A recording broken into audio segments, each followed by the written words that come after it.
Hello, hello, hello. Welcome back to the Black Brain Trust. Today is Thursday. We have a crypto show today. We have a good show today. We'll be talking about a few things.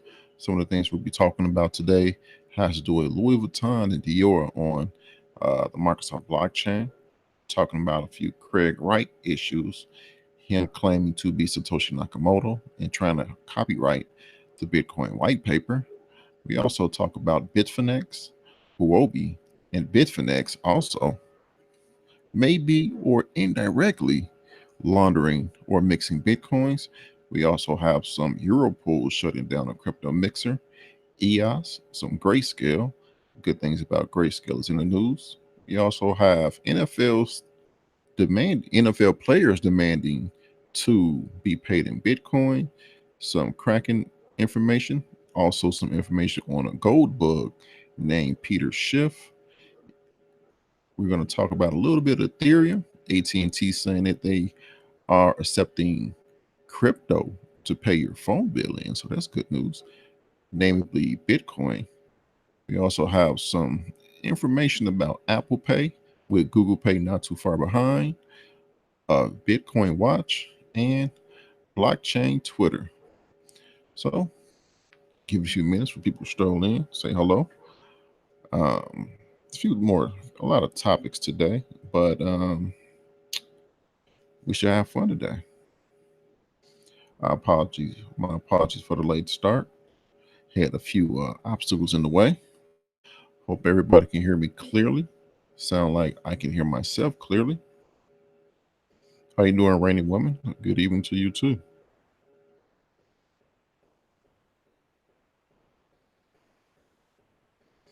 Hope you're having a great day today.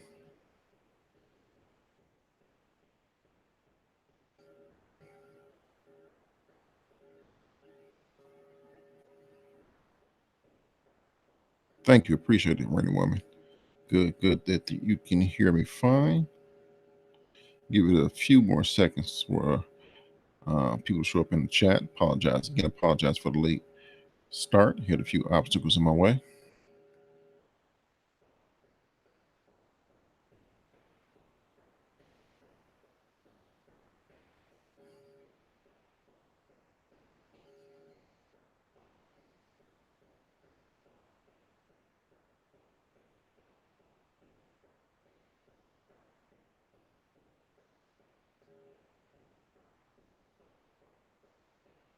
I had a good day also. Thank you for asking, Rainy Woman. Good day.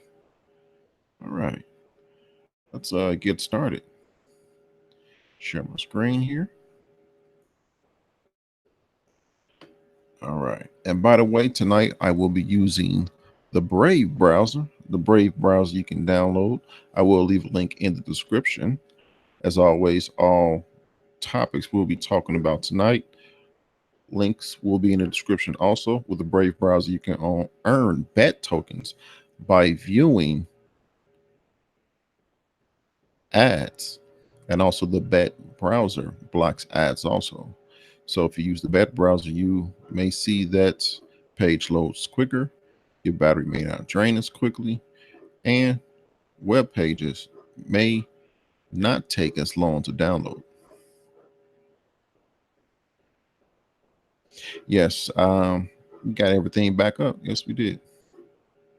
All right, our first article comes from Bitcoiners. Louis Vuitton and Dior slip into blockchain with new Microsoft platform.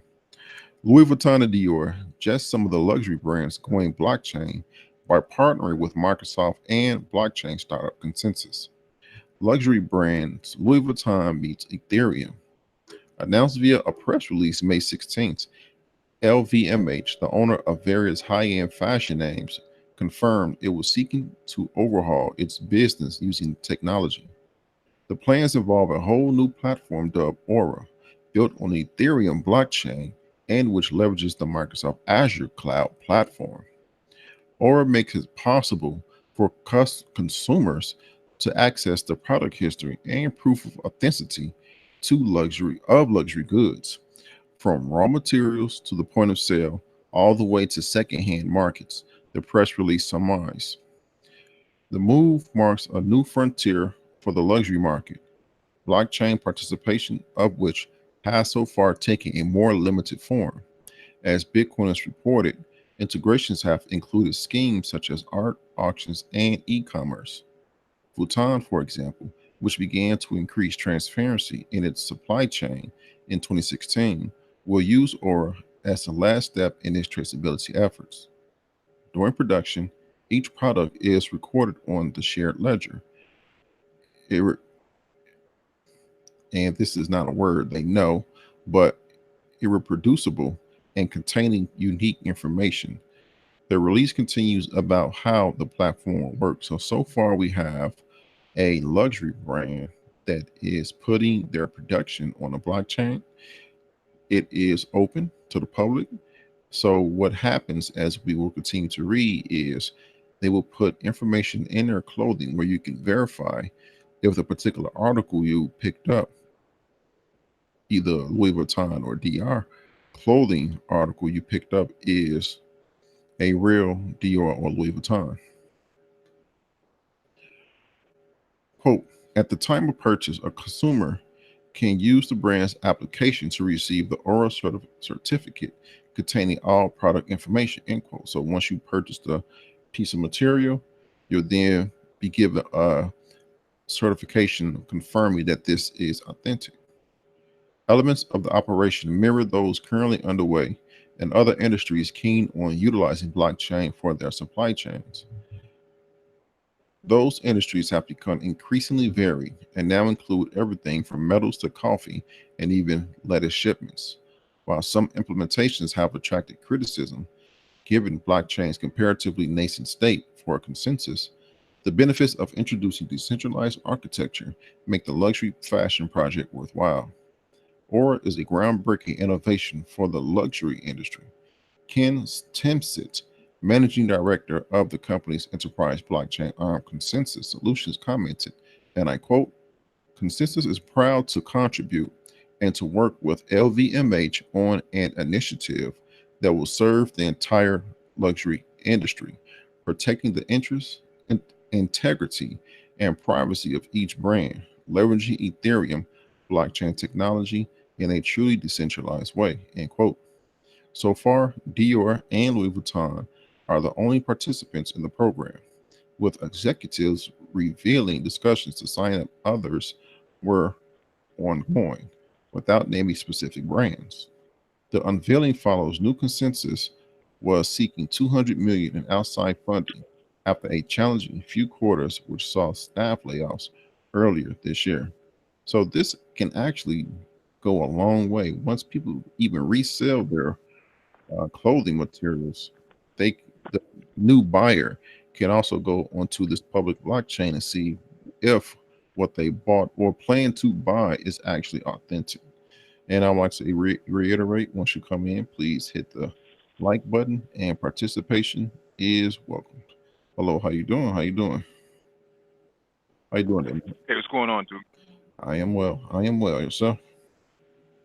All right. I just wanted to chime in on this. What this is going to do is going to destroy the black market. Mm, So all these bootleggers that's out here trying to sell these knockoff purses, knockoff pants, and knockoff belts and stuff like that, they're going to put these guys straight out of business.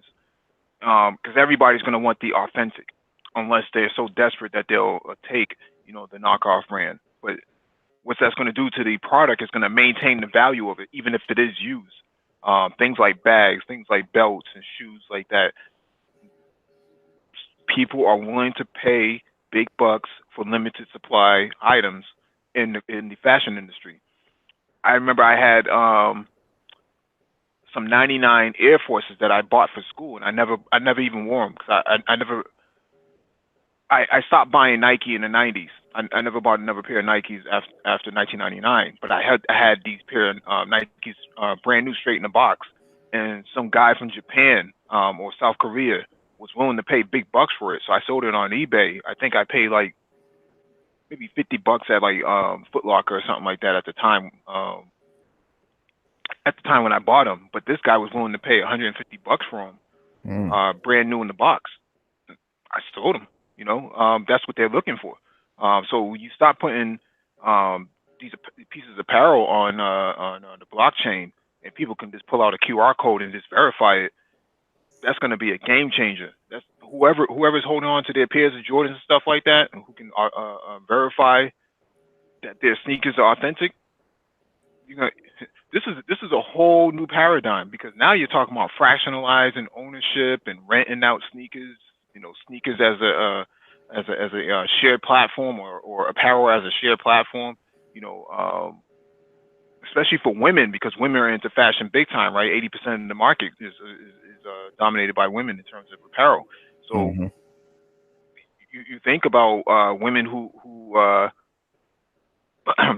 may want a purse that another woman has on, let's say, Instagram. They go on Instagram and then they look up the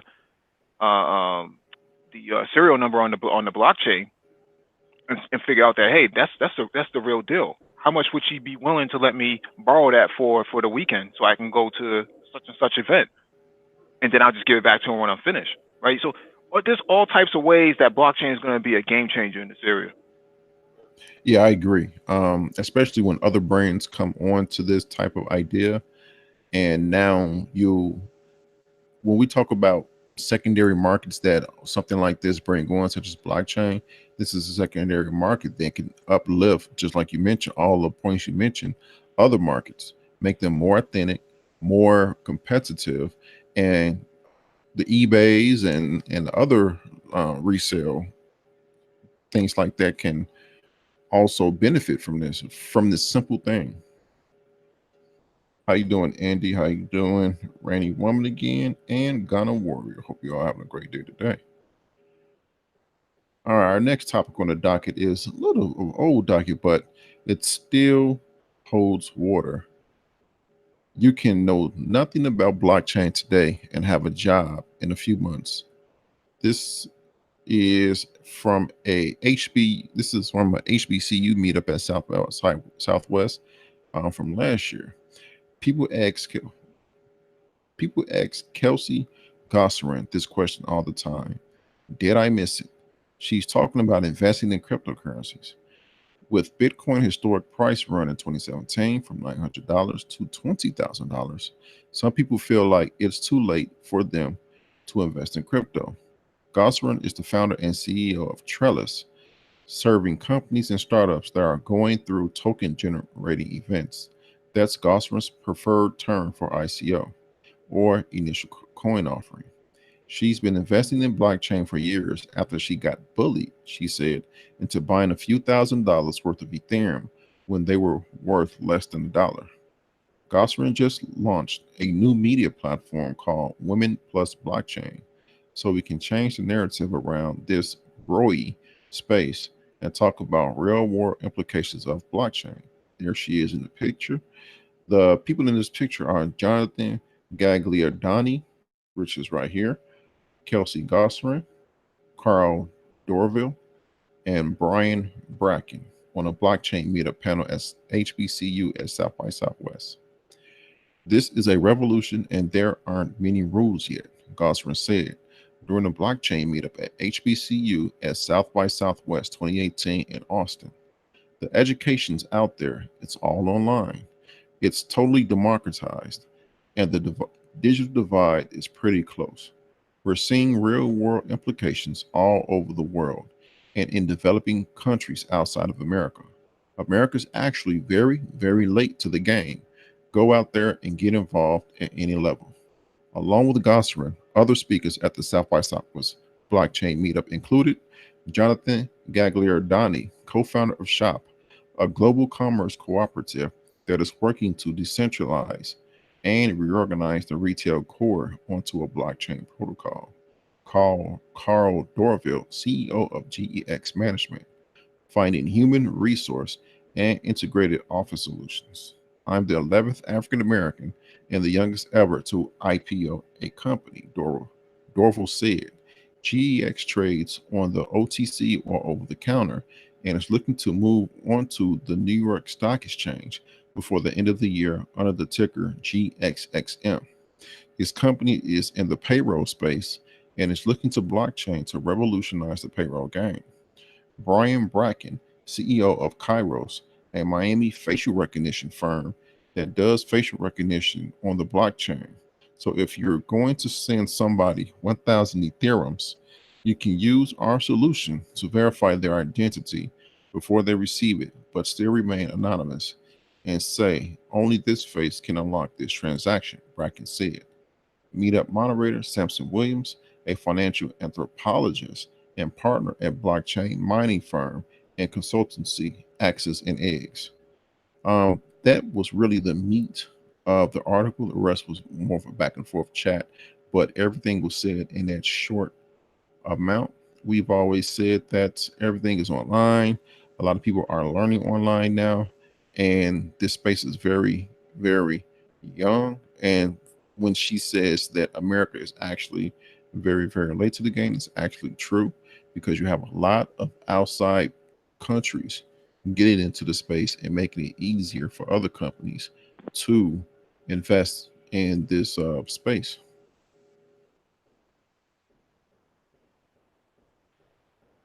Yeah, I just wanted to say that at the beginning of the article, it seems like they tried to slide a Me Too into the blockchain. That not a good look, in my opinion. I don't think anybody's really interested in that.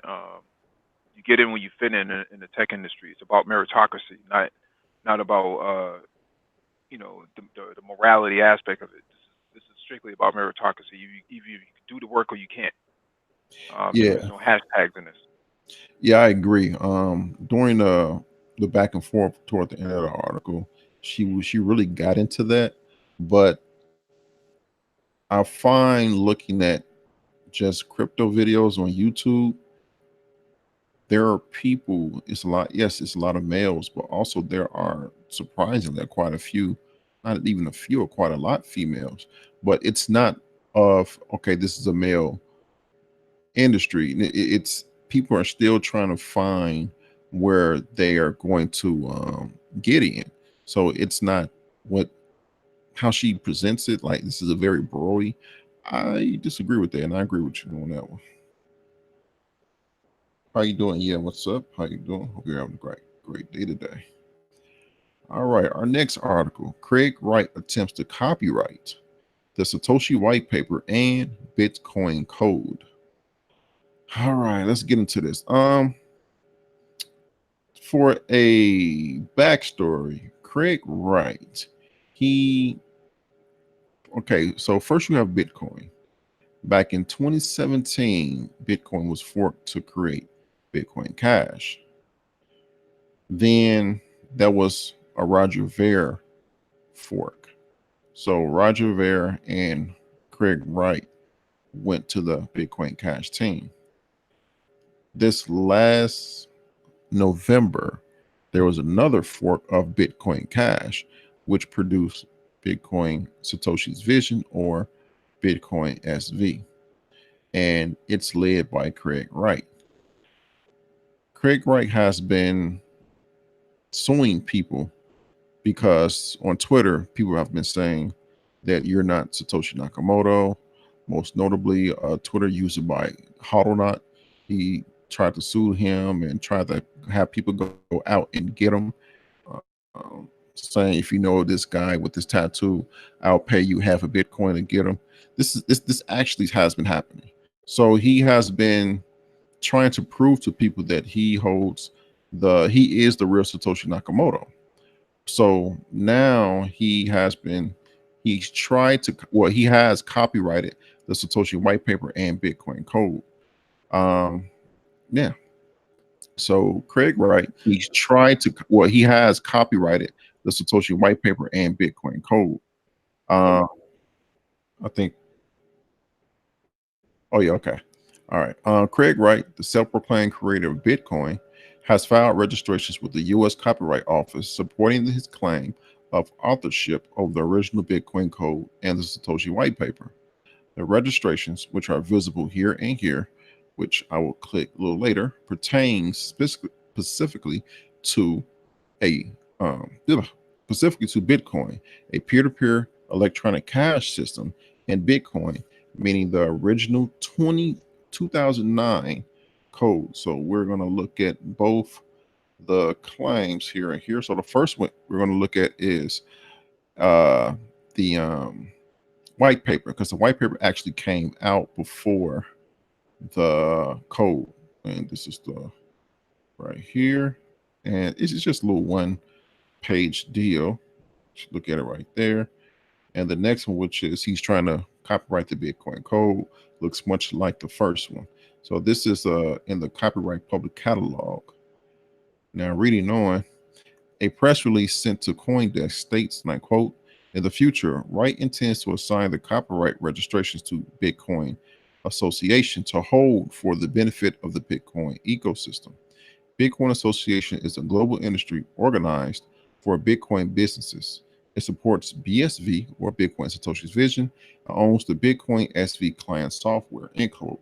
So what he's trying to do is copyright both the Bitcoin white paper and the Bitcoin code, and turn it in after he gets copyright, turn it over to the Bitcoin Association, which holds the Bitcoin Satoshi Vision code, which in people's eye, once you look at that and see it, they say, well, Bitcoin Satoshi's Vision is the real Bitcoin, thereby pumping the price up. Founding President Jimmy Nguyen commenting in the release, quote, we are thrilled to see Craig Wright recognized as author of the landmark Bitcoin white paper and early code better than anyone else. Craig understands that Bitcoin was created as a massively scaled blockchain to power the world's electronic cash for billions of people to use and be the global data ledger for the biggest enterprise applications. We look forward to working with Craig and others to ensure his original vision is recognized as Bitcoin and is realized through BSV, end quote.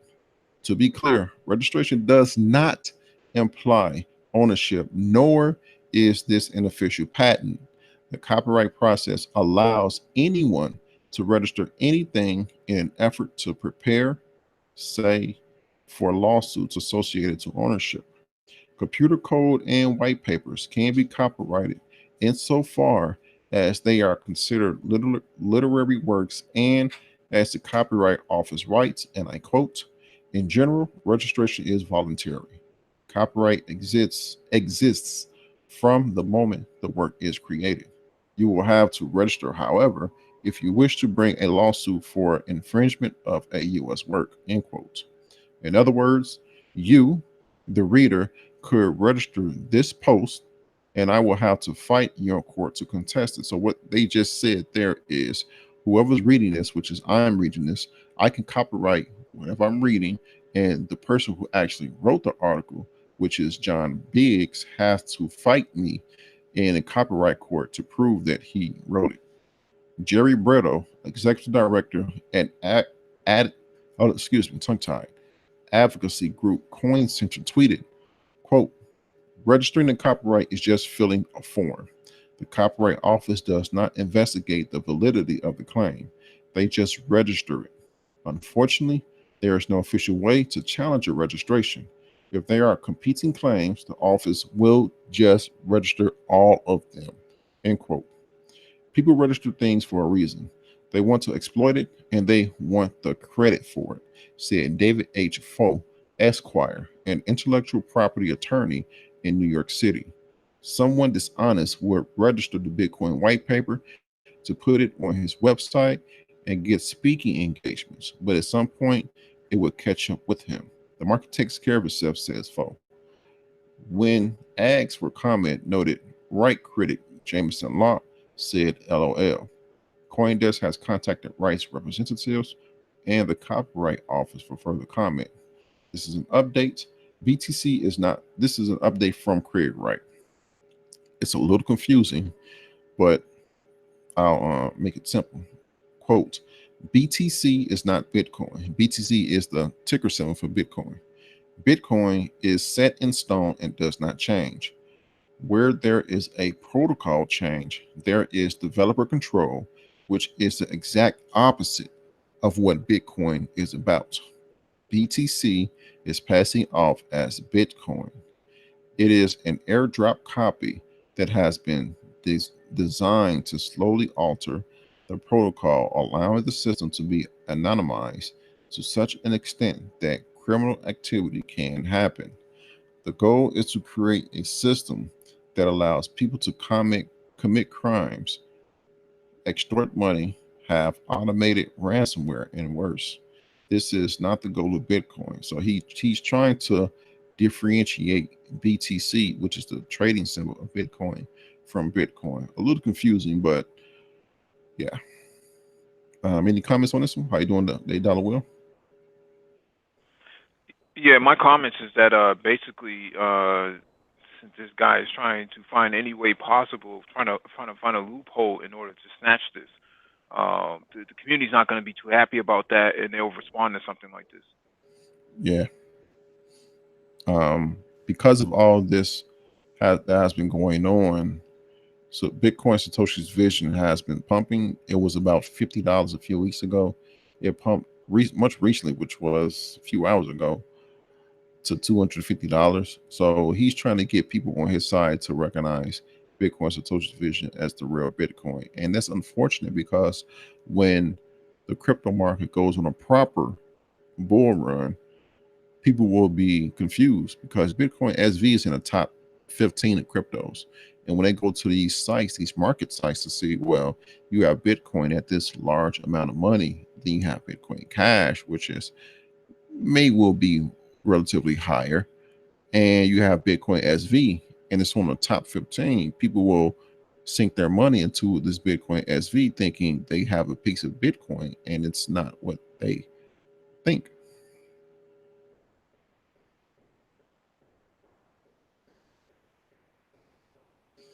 All right. Let me get to the next article. Delete these two right here. All right. This is just a continuation, more clarify of what I just read. Copyright registrations do not recognize Craig Wright as Satoshi Nakamoto. Copyright registrations for the Bitcoin white paper and the Bitcoin source code by the United States Copyright Office do not mean that Australian computer scientist Craig Wright is recognized as Satoshi Nakamoto by the government, the Financial Times reported on May 22nd. The development follows news that Wright filed copyright registrations for the Bitcoin white paper authored under the pseudonym Satoshi Nakamoto. A news release from May 21st claims that U.S. officials received confirmation that Wright is indeed Satoshi Nakamoto, but the news has been met with skepticism from the crypto community. A spokesman for Wright told the Financial Times that the registrations issued by the U.S. Copyright Office recognized Wright as the author. You see the confusion there. Under the pseudonym Satoshi Nakamoto of both the white paper and code, claiming the office to be the first government agency that recognizes Wright as the creator of the leading digital currency. So you all see the confusion there. You have a spokesperson for Craig Wright saying, "Hey, believe my words. The government has recognized him as Satoshi Nakamoto." So people will thereby sink their money into this fork of a fork or a copy of a copy um, coin. However, the claim has no basis in reality, as when the Copyright Office receives an application for registration, it does not investigate the truth of any statement made in that application, nor the identities of people registering for copyright. The office told the Financial Times, and I quote, in a case in which a work is registered under a pseudonym, the Copyright Office does not investigate whether there is a probable connection between the claimant and the pseudonymous author, end quote. Moreover, the registering the source code does not protect the intellectual property of Bitcoin as an invention. The Copyright Office can cancel a registration application if it is certain that presented information is a false claim and the person claiming to be the author of a work is in actual fact not who they claim they are. Recently, a scandal around Bitcoin SV, the altcoin backed by Wright, placed Wright at the center of international attention when cryptocurrencies exchanges began delisting the coin amid Wright's campaign to de, de these words, people, these de-anonymize one of the critics called Hodlnaut.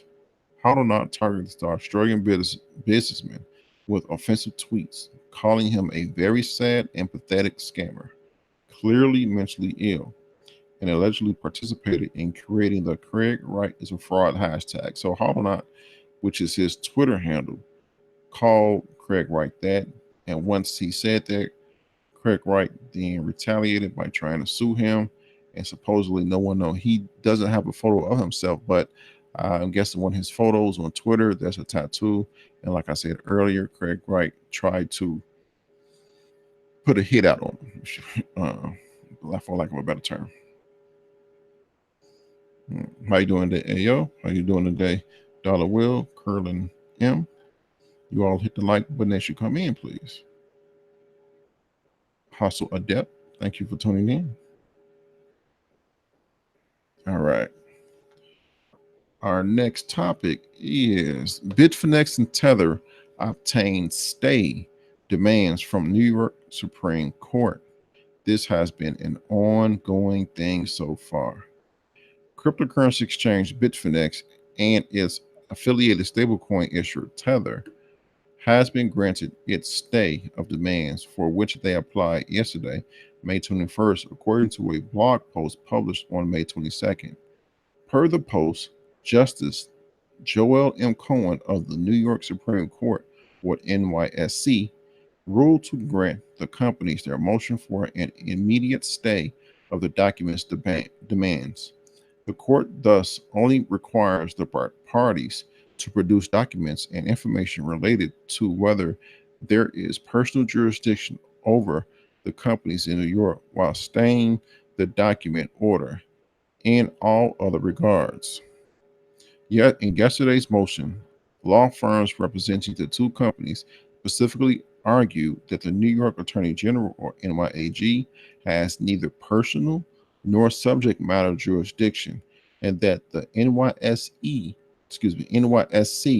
cannot be appealed to because Bitfinex and Tether are not operated out of New York, nor harmed investors in that state. In addition to an appeal for a stay of demands, Bitfinex also introduced a motion to dismiss the proceedings against it entirely. Per the exchange, Cohen has scheduled a hearing on the motion for July 29, 2019. The court proceedings against Bitfinex and Tether were initiated by the end of April by NYAG Letitia James, who accused the two companies of covering up a $850 million loss that could have defrauded New York investors.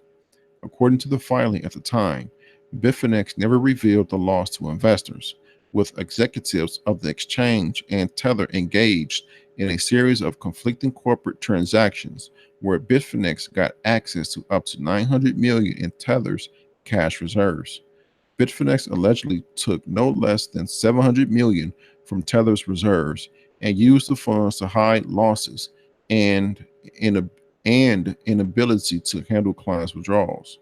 Also yesterday, Cointelegraph reported that in newly released court filings, David Miller, an attorney for Bitfinex, revealed that Tether invested some of Tether's reserves in Bitcoin, stating that prior to April 24th order, Tether actually did invest in instruments beyond and cash equivalents, including Bitcoin.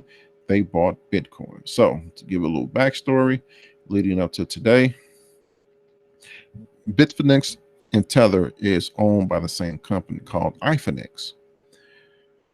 Both Bitfinex and Tether have overlapping managers.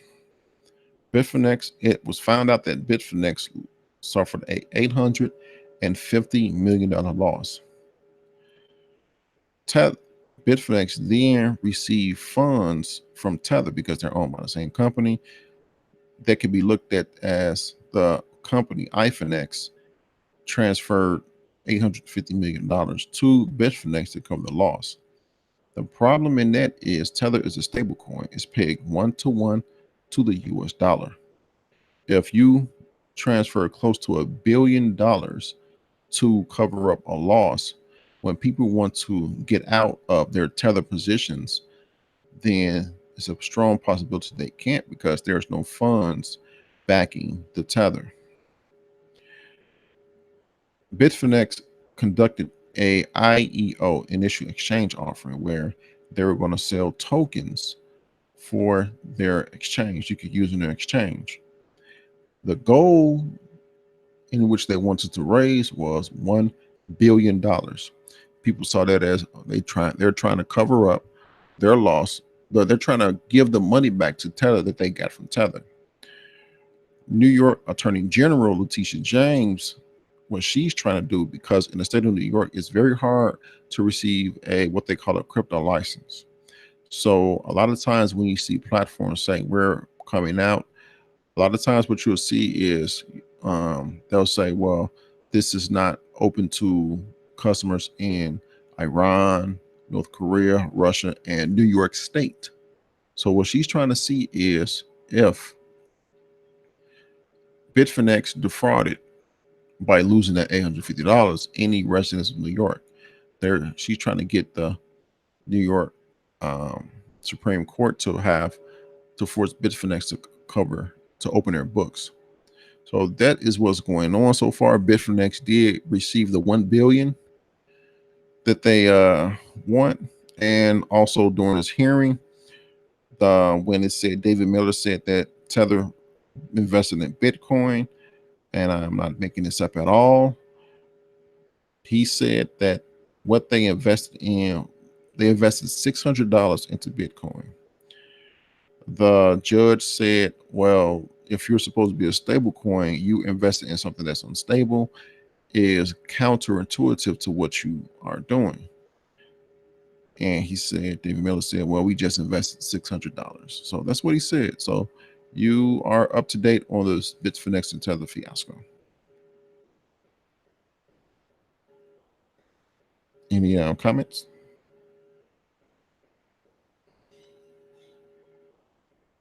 All right. Let's get to our next article here. Huobi Bitfinex.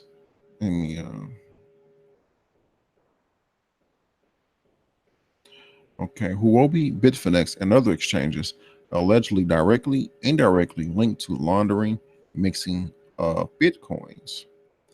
On May 19, 2019, Whale Alert tweeted a transaction of 2,000 BTCs between Bitfinex and an unknown wallet. What Whale Alert is a Twitter account that reports large sums of cryptocurrencies being moved. That's what Whale Alert is.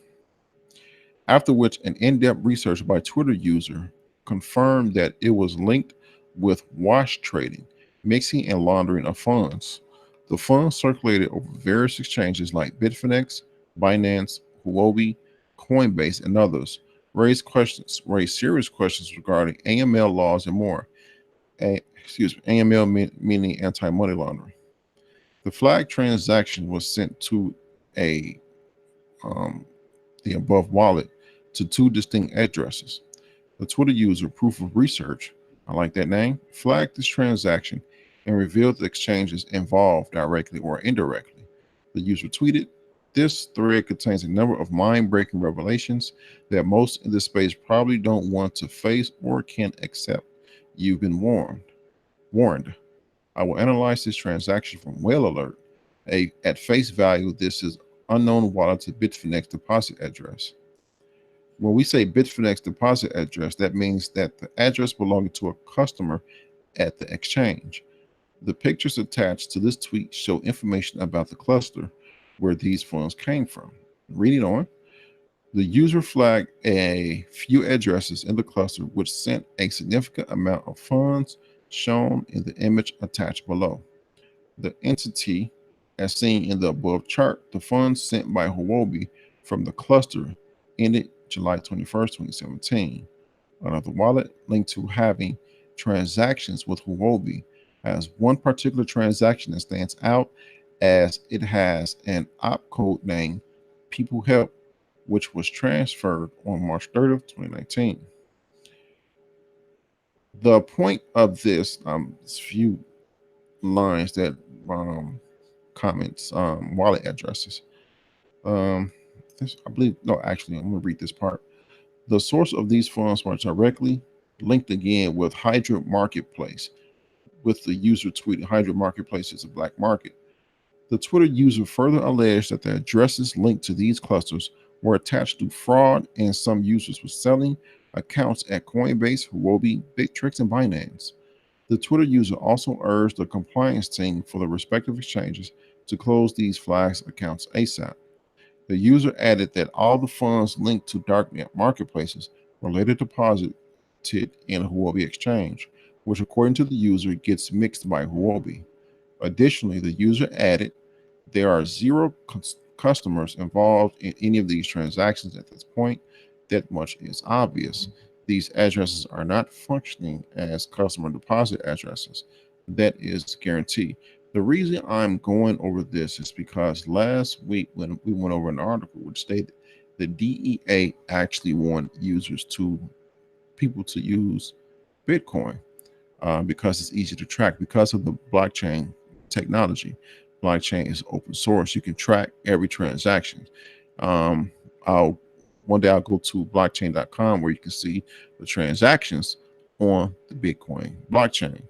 After a while, you're able, even though the wallet names are pseudonymous, pseudo-anonymous, you can't, after a while, you can attach names to these wallets.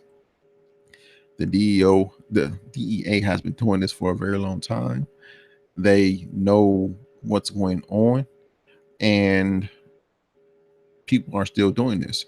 If Twitter users can track down this information and identify which wallets are Huobi wallets, Bitfinex wallets, and the like, then DEA agents, with much more resources, can also identify to a further point also. That's the reason for me putting this article in this. When people say Bitcoin is anonymous and they try to do a lot of things, you're not getting away with anything. Any comments on this one? Look at the chat. How you doing, C Boogie? How you doing, Ronan Black? DE, how you doing? All right.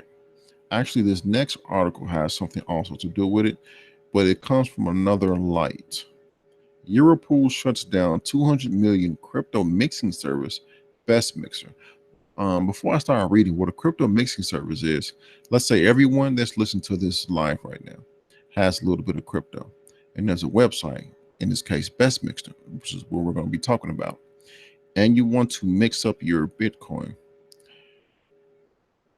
Everybody will send their Bitcoin to this mixer. It'll mix it up.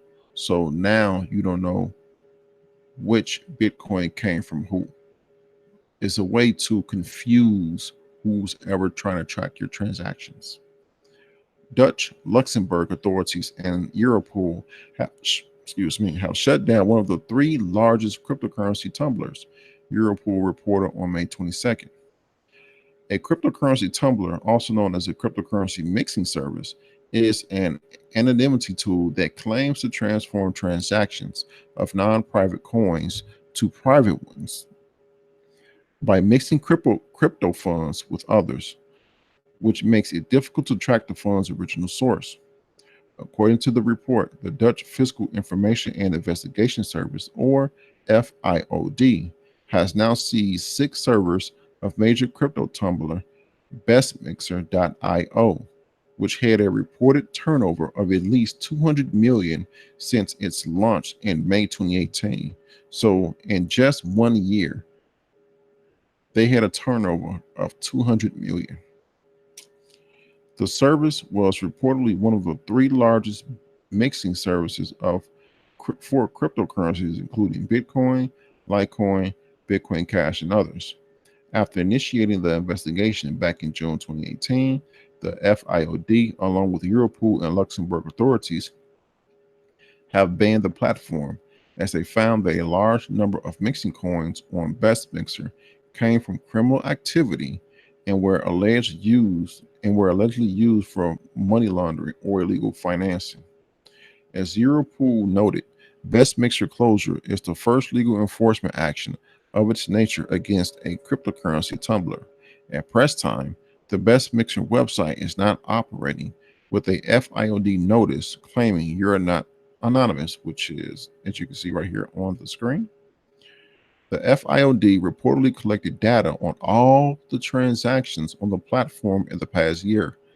That is big. I'll go over that why, including chat messages, Bitcoin addresses, IP addresses, and more.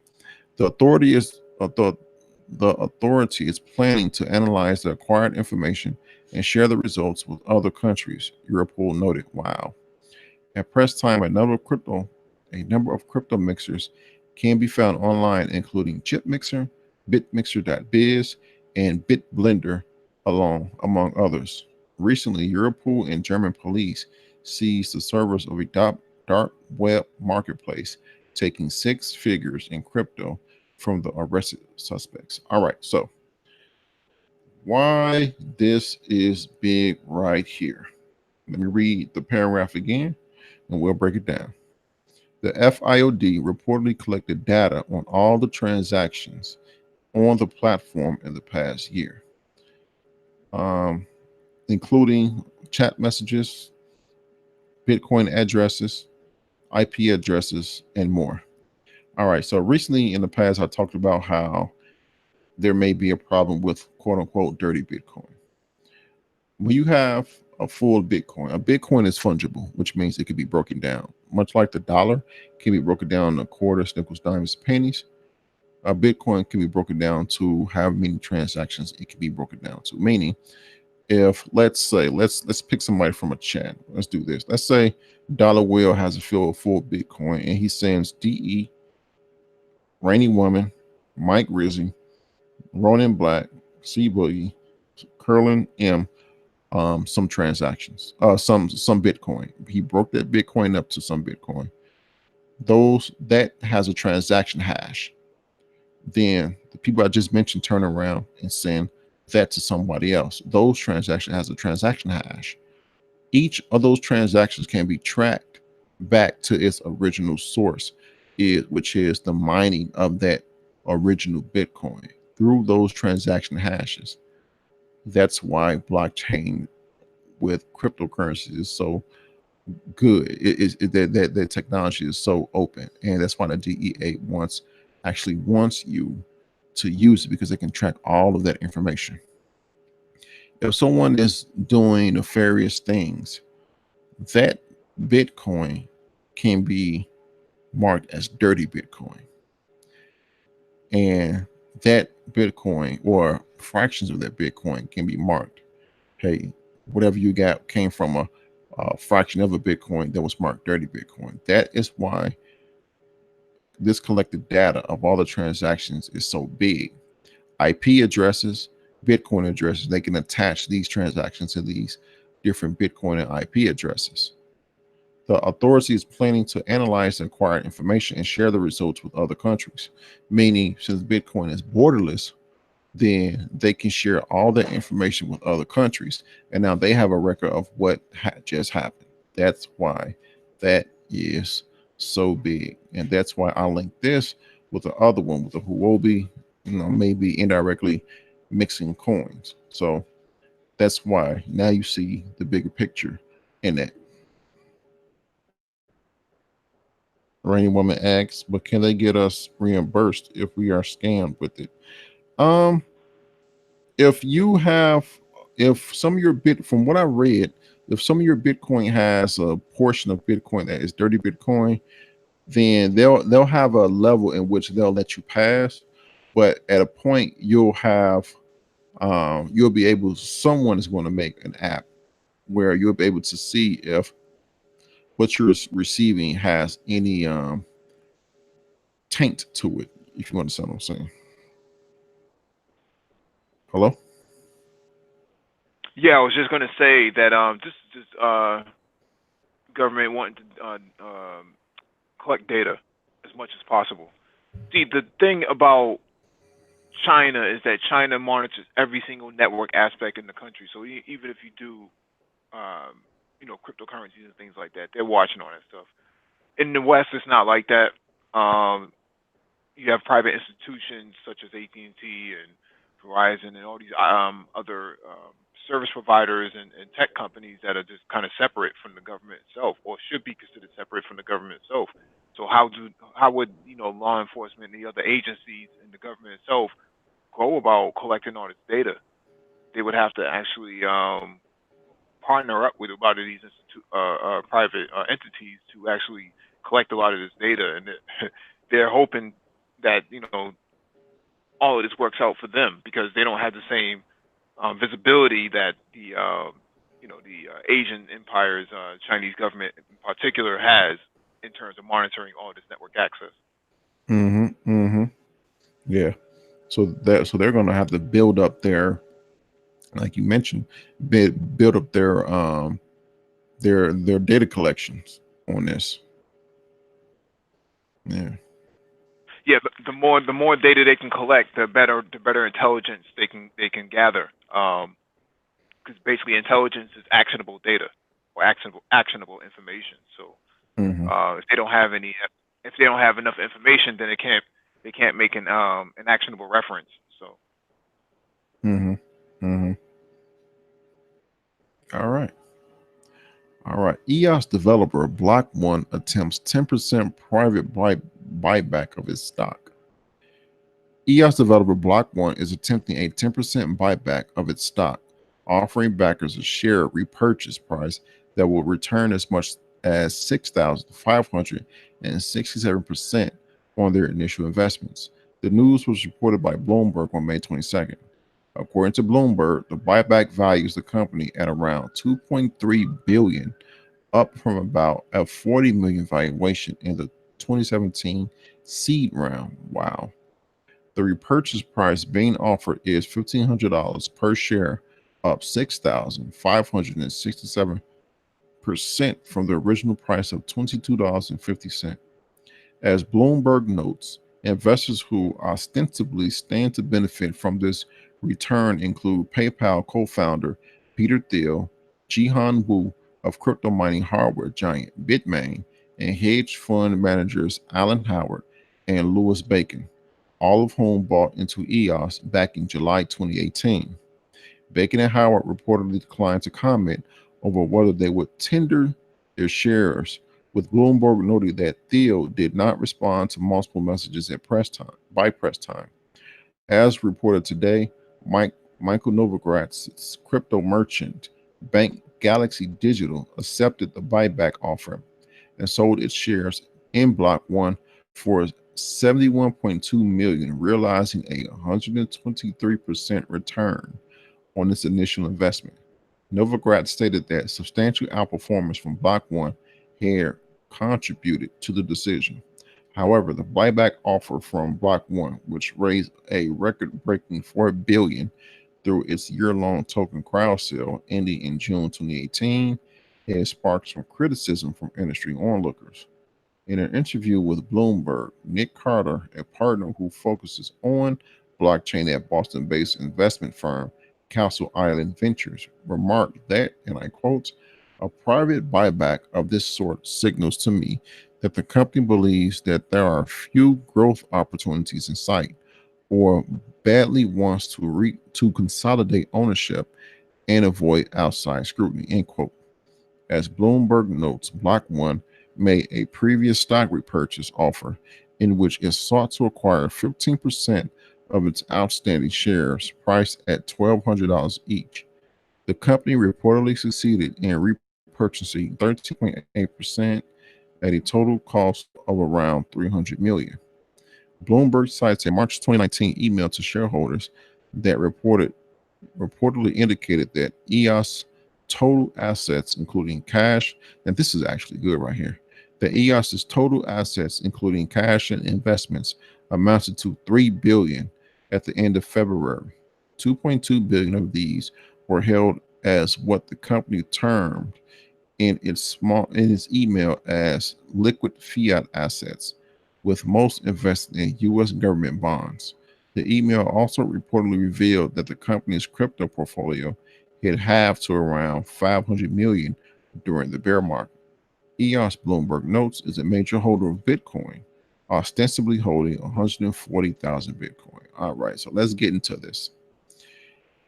Block One holds the code for EOS. They are the developers As it says in the beginning of the article, EOS developed Block One. They developed and built EOS. They are the ones that are responsible for EOS.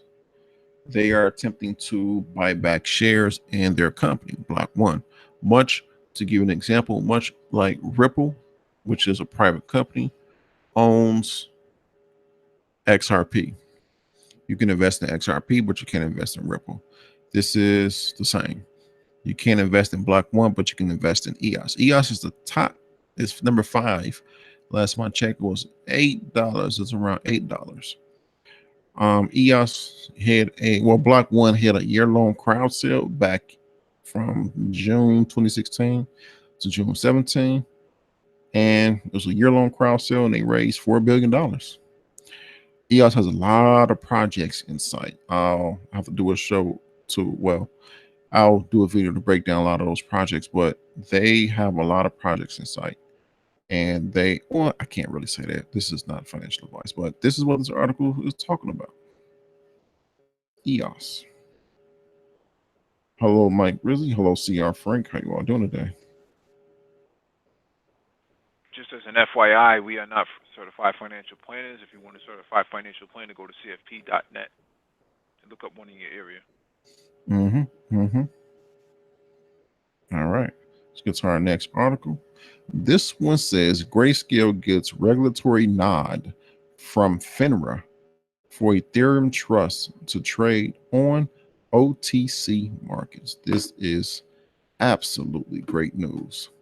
Now I'll tell you why after I read it. American digital assets manager Grayscale Investments confirmed its Ethereum Trust, or ticker symbol ETHE, has gained regulatory approval from the Financial Industry Regulatory Authority, or FINRA, for retail trading. The news was announced in a press release issued on May 23rd. Set to become the first publicly quoted security based on Ethereum, ETH received the go-ahead from FINRA to trade on over-the-counter markets, which means your Fidelities, your E-Trade, TD Ameritrades, those full-service brokerage sites. To go into this picture, growth and development of Grayscale Ethereum Trust. 2017, launch of Grayscale's ETH, which is an open-ended trust that holds Ethereum and derives its value solely from the value of Ethereum. 2018, Grayscale introduces its first diversified investment product, Grayscale Digital Large Cap Fund, which provides exposure to the top digital currencies by market cap. 2019, May 23rd, Grayscale announces that it received FINRA approval for ETH to trade on OTC markets. The product will follow Grayscale equivalent Bitcoin and Ethereum Classic trusts, which are already publicly quoted. The launch remains subject to full compatibility with the Depository Trust Company, or DTC, the world's largest security depository with more than 35 trillion of securities deposited. There will be no trading volume in the shares public quotation until the shares are DTC eligible, which ETH is expected to receive soon, the press release stated. It continued, and I quote, now this is actually good. I hope you all are listening. Investors will be able to find current financial disclosure and real-time level 2 quotes for shares of ETH on over-the-trade markets once trading commences. I'll break that down after I read it. The step comes a week after Grayscale reported that its Bitcoin investment trust took the lion's share of investments among clients in Q1 this year, as April sparked a sudden bull run in the largest cryptocurrency. The company begun by Barry Silbert's digital currency group in 2013, operates a total of 10 cryptocurrency products, including those tied to Litecoin, Stellar, and Zcash. All right. So I'm just showing you all, this is the Grayscale website, grayscale.co. I want to highlight something here. These are all the investment vehicles that they hold, all but currently two, which is the Grayscale Bitcoin Trust and the Grayscale Ethereum Classic Trust, are only retail investors. The retail investor is a non-institutional retail, which means everybody else. If you're not an institution, you're a retail investor. Everything else, only retail, only institutional investors can invest in. Only two retail investors can invest in is the Grayscale Bitcoin Trust and the Grayscale Ethereum Classic Trust. I just read an article today which stated that out of all the assets under management, which is about 1.9 billion, that the Grayscale Bitcoin Trust makes up 94% of all of their assets under management. This means that you can go to one of your full brokerage sites and invest in the Grayscale Bitcoin Trust and Ethereum Classic Trust if you don't want to have exposure to the actual physical Bitcoin or actual physical Ethereum. What this release is saying, press release is saying that now within 2 weeks, maybe a week and a half now, that the Ethereum Trust will be available for retail investors to invest in. So now they have the number one crypto and the number two crypto retail investors such as you and I can invest in. I surmise that soon they will have let's go here, their Ethereum trust, not Ethereum, XRP trust, which they do have a Grayscale XRP trust, but only institutional investors can invest in. But they will try to push their XRP trust for retail investors to invest in. So now people have the opportunity, and this is what Grayscale is doing, people will have the opportunity to invest via traditional ways to invest in Bitcoin and Ethereum. And then Grayscale actually do hold Bitcoin and physical Bitcoin and Ethereum, but you'll just be exposed to the price action of it. And I also point out again that I'm using the Brave browser. This little ad that popped up here, they pay you for looking at ads based on whatever you're browsing, whatever you're doing. All you have to do is something pop up, just click that. It'll take you to a site to read, and you'll get paid back. Just that simple. Any questions? Let's see here. How you doing, man? Tomorrow? All right. Next topic. This is a good one. Pay me in Bitcoin. More NFL players join the revolution. Russell Okung's Bitcoin epiphany and Matt Barkley's mining revelation have started a groundswell of interest across the NFL. More and more players want teams to pay me in Bitcoin. The love affair between American football stars and Bitcoin came to the fore just 2 weeks ago, and it has blossomed since then. It all started innocuously enough with a random tweet from LA Chargers offensive tackle Russell Okung, pay me in Bitcoin. But Okung was done. 16 minutes later, after some more pondering, he was back. How dope would it be to see an ESPN headline with an athlete being paid in BTC? Naturally, crypto Twitter jumped all over this, giving Okung so much love and the tools and information to continue his journey to enlightenment. I like that. For his part, Okung has been happy to give the salivating CT monster what it wants, dropping pro Bitcoin tweets on the rig. CT means crypto Twitter. He has likened his crypto awakening to taking the red pill and questioned how could something so wrong make me feel so right. Quote, I am part of the revolution. Long BTC, short the bankers. End quote. I doubt he know a lot about that. The day after Okung's original tweet, Anthony Pompliano posted that the NFL quarterback Matt Barkley had tried to get two previous teams to pay him in Bitcoin with no success. Again, crypto Twitter came forth with praise, advice, and the offer for free stuff.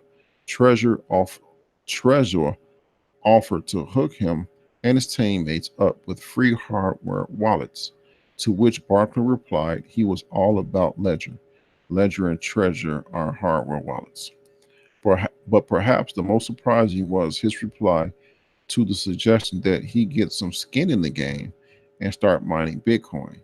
Already am mining, he revealed. How deep does this rabbit hole go? Just yesterday, Okong tweeted, "A couple of players are hitting me up about Bitcoin.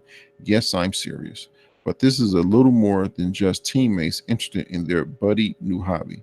You see, Okong is a vice president of the NFL Players Association, a body which assures proper, proper recognition and representation of players' interests. If anybody can push this call for salaries paid in Bitcoin, it should be him. And with services like Bitwage available, this is becoming easier than ever. All right. So, um, also the Bitcoin bug is spreading around. You got people in high places wanting to get paid in Bitcoin, NFL players. I don't think this is a major deal in terms of the crypto market, only because they know that the NFL was not going to, or any franchise was not going to budge on this suggestion, anyways. Um, it's because there's only one NBA team so far that has invested in cryptos to the extent that is notable, which is the Sacramento Kings. Mm-hmm. They have a few patents with blockchain right now, and have invested in cryptos themselves. So uh, the idea sounds novel, but at the same time, there's gonna be no execution in that. Now, what could happen is uh, the NFL could start, with very low hanging fruit opportunities, such as uh, putting tickets on the blockchain and allowing people to collect tokens as they attend each game and each event and things of that nature. There's other ways of going about this. At the entry level, and not at the high level. High level, $1 million salaries, multi-million dollar salaries being paid in cryptos just doesn't seem logical um, at this point, because the crypto market hasn't stabilized. Too much volatility. Right. And if they were to do that, then they would be putting themselves out there. Someone may come back and well, I don't know, it'll go down to zero or something like that. So yeah, I agree with you, low hanging fruit. Yeah, this is more of stroking your ego, for crypto Twitter. They can point and say, look, NFL players want to get paid in Bitcoin. Bitcoin has arrived, mass adoption, blah blah blah. But it's good that they are aware of this space. But I don't think the NFL will say, yeah, sure, we'll pay you in Bitcoin. Yeah. All right. So this is Kraken proves gold bug Peter Schiff wrong, pays employees in Bitcoin. Peter Schiff claims that there is no way that people are going to work for salaries paid in Bitcoin, but over a quarter of staff at Kraken do, and they aren't the only ones. Over a quarter of Kraken staff proved Schiff wrong. Schiff made the claim during a wide-ranging debate with Bitcoin Standard author Saifedean Ammous on Tone Vay's YouTube channel. And by the way, Tone Vay's he does trading. He looks at the technical analysis. I'm pretty sure Dollar Will's seen his YouTube channel. He teaches you. You can learn some things from his channel.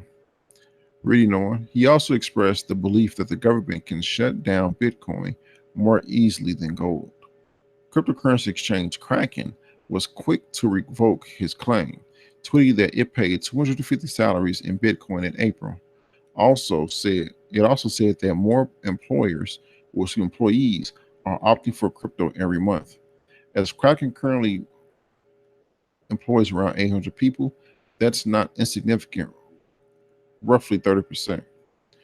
There are a lot of benefits to being paid in Bitcoin, not least as an ultra easy ramp on, enabling monthly investing. It is simple enough to convert enough for your monthly budget into a fiat bank balance, leaving any excess already in the best investment of 2019. And the fact that it is held in BTC makes you less likely to go over budget.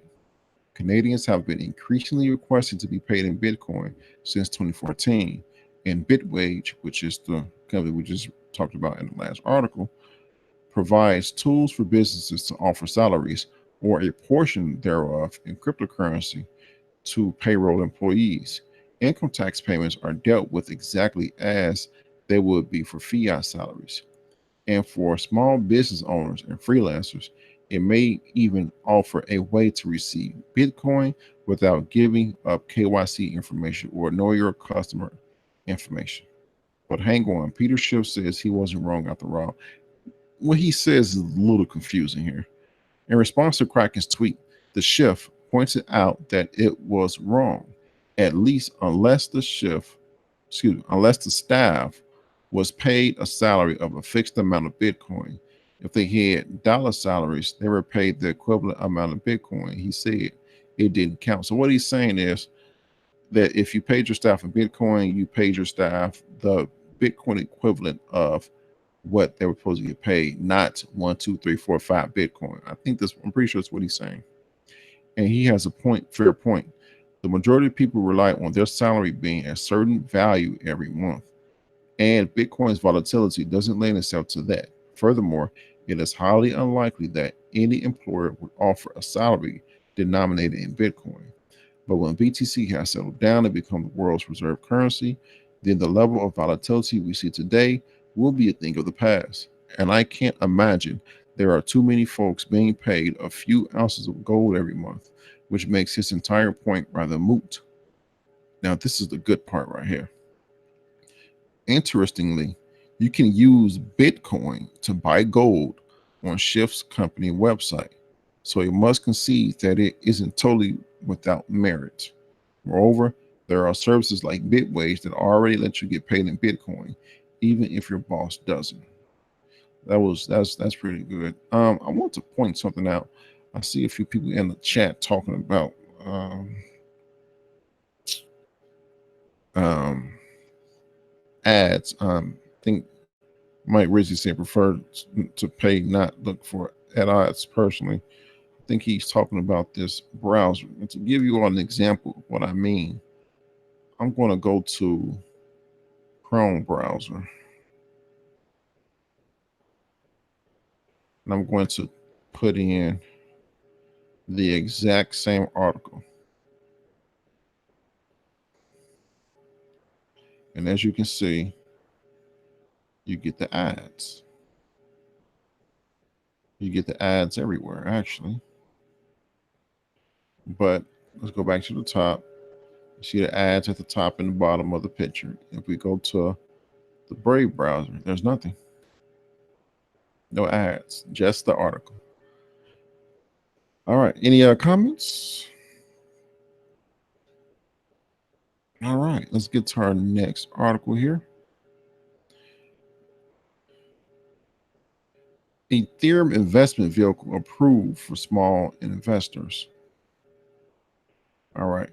Individual investors will soon be able to invest in Grayscale. Actually, this is the same thing that I read. It was right here that I want to point out, actually. That's why I put this. Grayscale has not yet determined exactly when the security will be available, which is the Grayscale Ethereum Trust. That is, remember the article we talked about with the FINRA? It is estimated this will take about 2 weeks, and this article was dated May 23rd. But the FINRA approval is an important step in the process. So this is the reason I want to point this out. I should have hit it earlier than this, but it came out May 23rd and should be available in over the counter in your full brokerage firms such as the TD Ameritrades, E-Trades, Fidelity, and so forth in about 2 weeks. So If you, yeah, just FYI, just reading an article here, folks. All right, AT&T teams with BitPay to accept bill payments in crypto. AT&T's Death Star logo may have really been a moon after all, with the telecom giant announcing Thursday that it will accept bill payments in the form of crypto by way of BitPay. As it stands, the crypto option isn't being extended to other AT&T services, such as buying phones or other devices. And as of yet, BitPay won't work in AT&T storefronts. That said, the company noted in a statement that its customers use cryptocurrency and that the new offering is intended to give them their preferable option. We're always looking for ways to improve and expand our services, said Kevin McDormand, vice president at AT&T. We have customers who use cryptocurrency, and we are happy we can offer them a way to pay their bills with the method they prefer. An AT&T spokesperson told us, and I quote, BitPay provides payment processing services for merchants and is one of the largest Bitcoin payment processors in the world. Our customers are on the platform, and we are always looking for different ways to better serve our customers, end quote. It might be time for Bitcoin whales. Now, I really don't think this is going to happen, what they're about to say. It might be time for Bitcoin whales break open those cold wallets and pay their AT&T bills for the next 20. I don't think so. So this is my thing about adoption is it's a long road. There's no one big thing that will spur on adoption. We already see, you know, whale of whales such as Fidelity, such as E-Trade.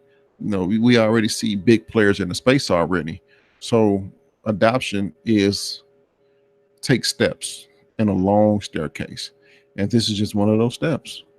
Um, what we're going to go over is another step. So don't think that adoption is will occur a certain date when a certain company says we accept cryptos.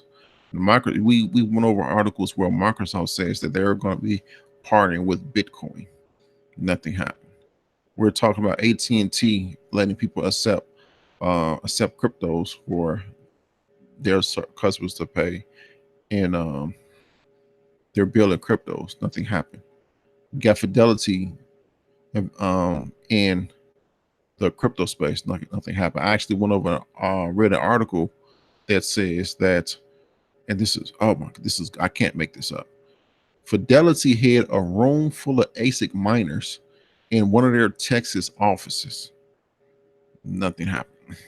So these companies have been in crypto for a very long time. So don't think that one thing will do it. It's just as long. This is one. Just these are steps in a long stairway of adoption. Oops, excuse me. Look at the chat here. See if any questions.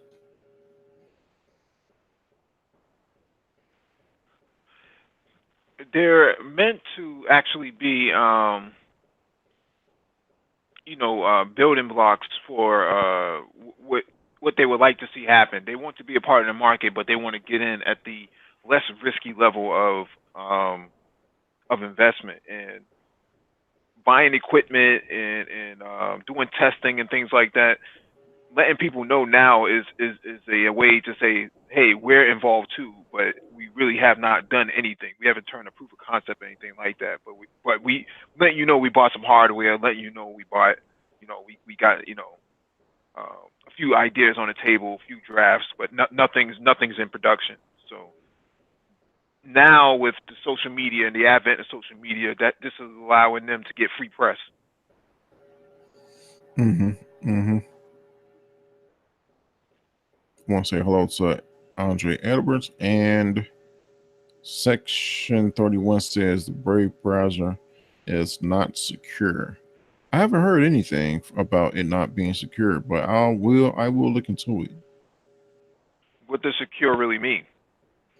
He says, No browser is secure if that's depending on how you're measuring it. But it'd be interesting to see what his response is. mhm. He said, okay. All right. Get to our next article. I think Delaware will like this one. Multi-currency crypto wallet integrates Apple Pay with Google Pay to follow within weeks. A multi-currency digital wallet that enables consumers to store crypto and spend their funds at more than 40 million outlets worldwide has fully integrated with Apple Pay. Spin says the latest version of its Spin Wallet app unlocks instant access to the popular iPhone feature, meaning that more than 20 supported cryptocurrencies can be instantly converted to fiat and used to complete a mobile transaction on demand. The platform says its priority has been ensuring that users can access all of these features instantly. An emphasis has been placed on streamlining the Know Your Customer process, and once this is complete, eligible customers can immediately receive a SPAN Visa virtual card. To ensure that the process is as simple as possible, users can select which cryptocurrency they want to use. All conversions into fiat happen behind the scenes, meaning shoppers are spared the convoluted and frustrating process of switching the assets themselves. According to Span, the next step is to roll out support for Google Pay within the next couple of weeks, meaning that owners of Android devices will be able to access similar features. Span says its cards can be used anywhere where Visa is accepted as a payment method, whereas it has been a challenge for crypto enthusiasts to be able to use their assets for everyday purchases in the past. The platform hopes its technology will open doors and help this new approach to personal finance go mainstream. In terms of security and protection, leading encryption methods are used to ensure sensitive personal information doesn't fall into the wrong hands. This technology is also deployed on to prevent any spend card from being used without permission. Meanwhile, the platform says fiat funds are held at licensed payment and financial institutions to give users peace of mind, meaning it's not stored on your phone. Spain says it is international in focus and wants to appeal to as many consumers around the world as possible. To this end, account holders can alternate between 27 fiat currencies and perform exchanges at the click of a button, including United States dollar, Canadian dollars, and euros, as well as being beneficial for business travelers and those taking a holiday. This choice can help users can help certain this choice can help users protect themselves against volatility in the forex markets. In a blog post from July 2018 explaining its vision for the Spin app, the company team said, "We are a firm believer in the fourth industrial revolution and the digitization of currencies. There are tremendous benefits for users worldwide to have control of their finances and to create an alternative financial solution for those whom don't have access to banking, which currently totals to 2 billion people worldwide. Through through the digital wallet within the Spin app, the company gives users the chance to make informed decisions when making transfers to businesses, friends, and family, as well as clearly indicating which currency is being used to complete the transaction. Other crucial details, such as how long the transaction will take to clear and any associated fees, are displayed before money is spent.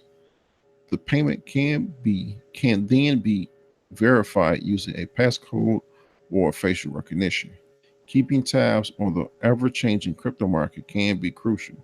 From within the Spin app, users can access in-depth charts and analytics that make it easy to monitor recent fluctuations in a virtual currency value, as well as helping consumers make financial choices.